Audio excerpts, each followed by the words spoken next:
kita hari ini akan bekerja dengan pecahan. Kita akan membandingkan pecahan.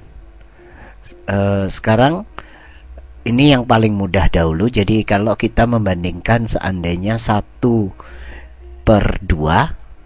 dibanding 1/3, ya. Nah, ini sebetulnya kita tinggal lihat saja bahwa 1/2 ini dapat kita modelkan sebagai begitu, ya.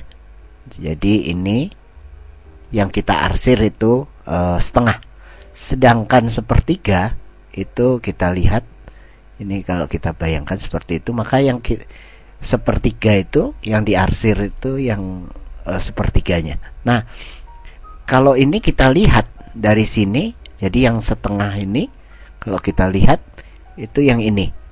Nah, yang 1/3 itu yang ini. Jadi kita lihat dari sini bahwa yang 1/3 itu kecil, ya. Ini hanya di sini, ya. Jadi ini yang di sini hanya di sini saja. Jadi ini hasilnya adalah seperti itu. Jadi setengah lebih besar dari 1/3, ya. Nah, sekarang kita lihat kalau misalnya sekarang 1/4 dengan 1/6 misalnya, ya.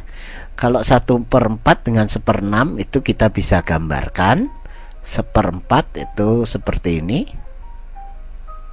ya. 1/4 itu yang ini kita arsir itu 1/4. Lalu kalau 1/6 itu kita lihat ini jadi seperti itu. Yang kita ini 1/6. Jadi kita lihat bahwa yang ini 1/6 ini jauh lebih ini, ya, kecil dibandingkan yang 1/4. Jadi artinya ini begini, ya. Jadi 1/4 lebih besar dari 1/6.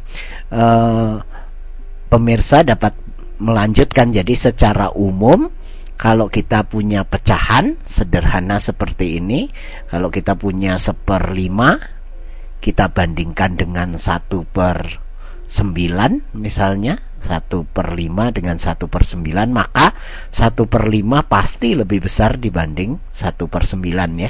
Jadi kalau satu kue dibagikan ke 5 anak dibandingkan dengan satu kue dibagikan ke 9 anak, maka yang dibagikan ke 5 anak pasti lebih banyak, ya. Dibagikan 9 anak pasti lebih kecil, karena dibagi lebih banyak dapatnya anak-anak menjadi lebih sedikit. Jadi 1/5 lebih besar dibanding 1/9.